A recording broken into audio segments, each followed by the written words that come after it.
Parang, then ito yung baso kay mayabo na.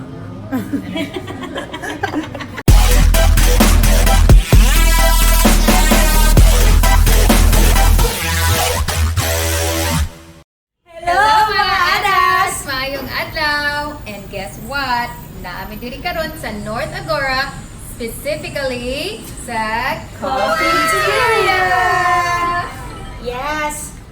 Diba guys, sa among channel, wala lang ta nag-feature o mga challenge, mga games, mga sa panalinha. Nag-feature po ta o mga tutorials. Like do it yourself. Yes. Yeah, this time, ang among feature sa inyo ha is unsaon Paghimuog, among favorite, which is coffee. Favorite din na siya sa tanan, no? So, anhin na to, may balaan kung saan pang imog espresso, mga latte. And since gi-invited me ni Miss Beautiful Vlogger, Miss Ai! Oh, maestrang lagan! Hi, mga kaadas, nanasad ko diri. Ay, nanasad ko diri.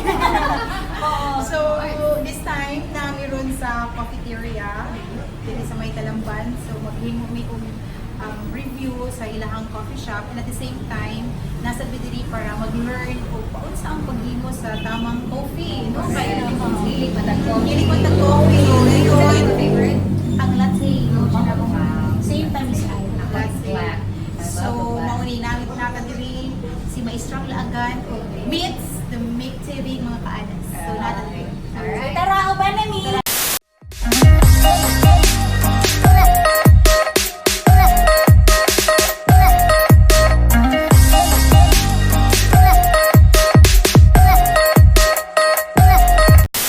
Okay, so good afternoon. My name is Paul, one of the managing owners of Coffeeteria. So we're not talking about coffee.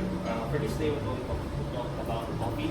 So first, misconceptions about coffee. So what are the misconceptions about coffee? First, coffee is bitter or pait.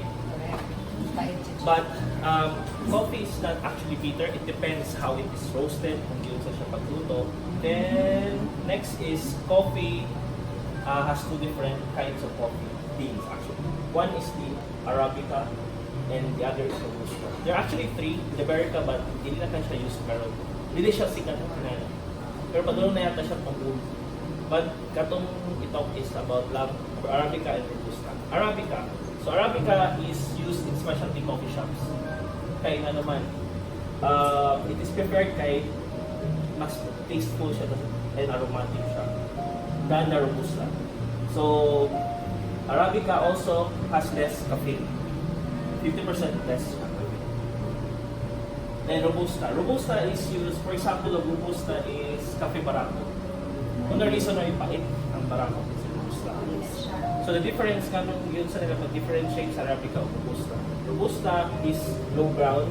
So di tanong siya sa lowlands lang. So flatlands.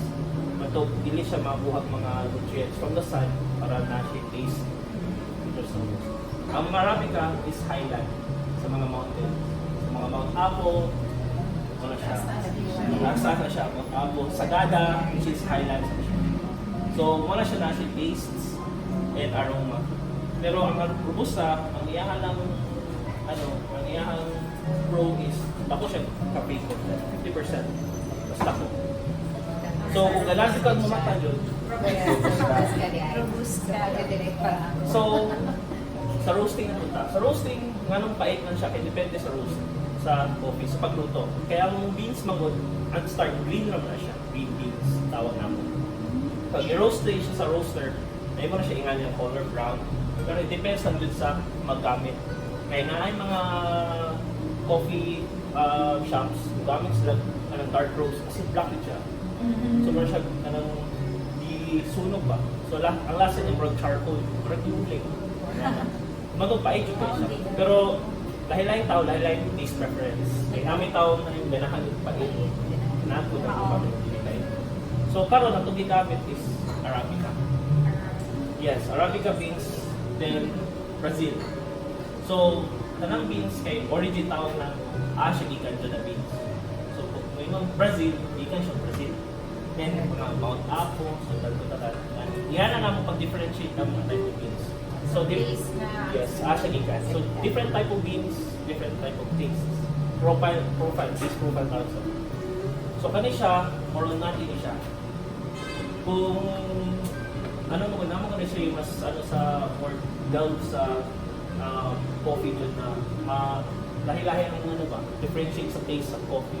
Kami kay subod kay ayan, bigla sa tanan. So kung lahi-lahi coffee na same yung taste, differentiate nimo na siya yung mga hint like Mount Apple, na siya hint of fruity juice.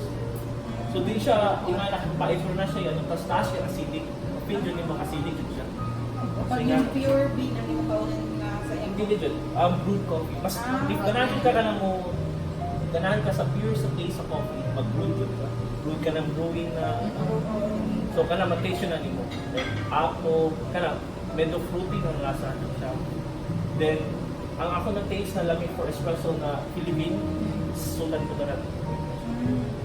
Then for outside, mamahalon, Ethiopian, Kenyan. So karon Brazilian ta. Ang ano sa Brazilian is balance and taste. Dili siya pait, dili to siya ano ka. Kusog, dili to siya ano ka. Taste siya po ni mong coffee pero dili right taste, dili siya pait para sa mo. Para sa gamit ko sa pagbuhat ng espresso. So what we use? So, mag-imo siya espresso, guys. Yes. So espresso. Espresso is use machine like this and grinder. So, ang grinder, kung papilion mo or kung kamo in the future, palit mo materials for making espresso, I advise na mas inyuhang to na pansin ng grinder. Yes, mas mo hatag mo o investment sa grinder. Kay isa kung saan kanino yung coffee machine, kaya coffee machine like this, kaya ka lang mga dagpo ng Starbucks, mga dagpo ng store, it's 500 pesos sa medyo. Pero enough na yung ngani, but kanino ng medyo. Kaya kung yung grinder din is specialized to make espresso, sayang lang. Hindi mo makuha potential sa klase sa yung coffee. Mga pilaon sa na siya kung na. May ngani sa mua, it's around 45. Ako din sa beans na yun sana kung saan yung pagkabalo with fresh or beans. So beans kay sa pagkabalo ng fresh kung palit mo outside sa mga grocery store or sa other shop. Important is roasting. Roasting, delay, expiry date. Okay. Roasting. Roasting. Hindi ka sa siya dito. Delay ang expiry date sa beans. Yes. So, nasa magod mo lang taon mag-expiry dito ba? Bitaw. But roasting is much more important kaysa sa expiry. Roast date, daily expiry date na now na. So roast date. Ang roast date, for example, matubog siya. Ano sa roast date? Kahapon. Yan, pero yun yung kahapon. Eh, dili yun na siya may tabo na kahapon yung i-roast yung dami. So, the difference between espresso and latte is, espresso is just a shot. Then latte is espresso over milk, steam milk and frothed milk. So,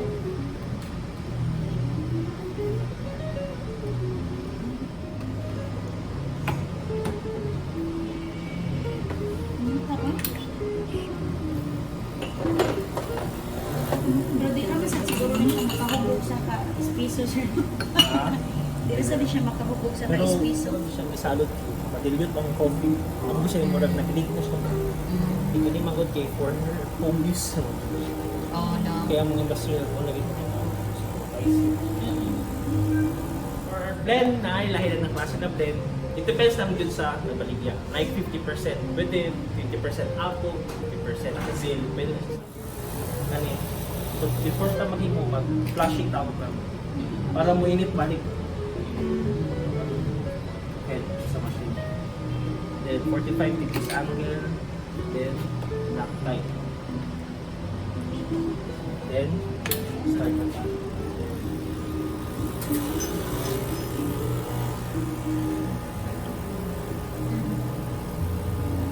Espresso. So,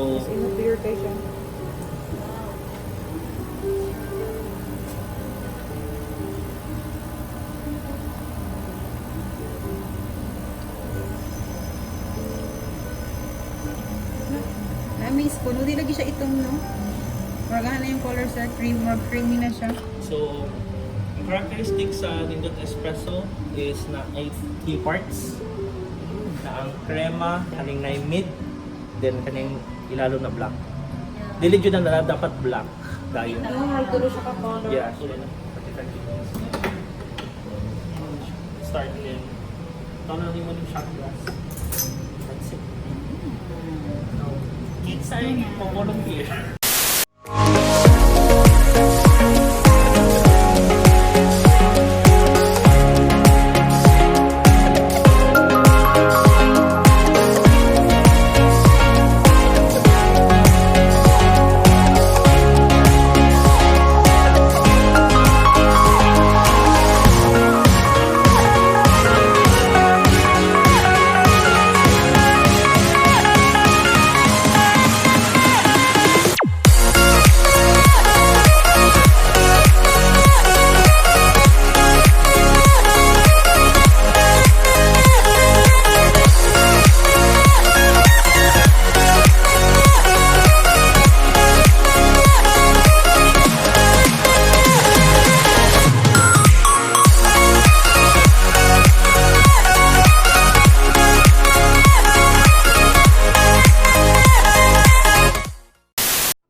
Deserve ay itabang.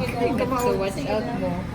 Karon kay kabaw na pagbunsa din paghimo sa tinuod nga kape latte, di naman yung mailan. Oh, Jude. Okay? Sir, wipe. Then kuwag beans. Then pakuman. Ato din ka sa distribution tool. Then distribute ang flat. Then katamo ninyo yung mga residue dito sa gilid, sa ears. Just to make sure na wala yung nabili ng mga coffee grounds sa gilid. Then 45 degrees. Then lock it all the way. Naman siya mula kami sa gilid. So, mo itong mga kaadas no, dili day nga na masayon ang paghimo sa coffee, diba? Of course. Pirti na kong amaze na pirti gire yung surat. Actually, lisod, lingaw, mag-enjoy ka. Kamauna kung galing mo og coffee! So, ang mga kaadas kay nakaya mo sila mga espresso, ganyan. Ako sad kay nakabuhat ko ron sa akong first ever cafe latte nga akong gihinganlan og cafe latte. Oh, lami jud guys ang ilahang coffee latte. Ang Kasi coffee latte. pure. Oh, yeah. Pure, good. Lahi jud ang iyang foam bitaw ang pagkabuhat. So very quality wise kayo. Experience lang So yes, kung karon kay nakamauna mi og kaunsa jud ka meticulos ang pagbuhat sa kape. Nisaka na jud ang among standards ron. Mao jud mauni. So ang mga coffee shops magbantay-bantay na sila ron. Kiklibaw naman Kay kabaw na mi og unsay lami jud nga kape. Worth it ra jud ang price, di ba mga kaadas? Price-wise, Yes. perfect. So very reasonable na sad ang price kay di jud din siya sayon mo no. So very reasonable ang mga price sa mga coffee nila. So kung kamo ganahan sa mga maka-experience among na-experience, so ari lang mo dinhi sa Coffeeteria? Coffeeteria near North Agora, North near Agora. Lodget. Dinara siya sa babaw sa Ibig sa Savers 360. Depot, ibabaw sa 360 siya. Yes. Basta mo na siya doon sa Petro, Gilid Petron before, I don't know sa Nice to kayo ang mga experience. And Plus, one more thing, hindi lang yung coffee, Yes. mga ice blends, mga ice drinks na Ice drinks, available meals, for sa mga and other kiddos, snacks. snacks as you can see. Plus, nag-cater pa din sila o Marketing birthday, activity. di ba? Yeah. Pwede for event Event place. Yes. And yes, Ada Elaine here. Nada Noni. And may strong laagan. Yes. Yes. Thank you Nasa for Thank you for watching. watching guys, mga kaadas. Sa sunod na po niya, ayaw kalimot sa pag-like o niya comment sa unsa inyong mga gusto na mo nga tuan sunod pohon. Yes. Og And hopefully, kuyog aning maistrang laagan. yes. Alright, so, Thank mga you so adas, much. thank you so much for Bye-bye. watching. See you again.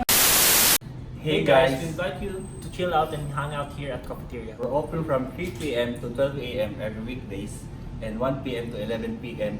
every weekend. And we're located at 2nd floor, North Agora Regency, here at Talamban, Cebu City. We offer coffee and non-coffee drinks ranging from hot drinks, iced drinks, and ice blended drinks. We also offer snack and meals. So, if you have time, come here and swing by. See ya. See ya. So, ato na siyang ibutang sa atong... Sa tayo din. Ay! Wala magugaan na. Washing. Hey guys, we invite you here at our... Hey guys, we invite you here. Hey guys, we invite you to chill and hear. Cheer out.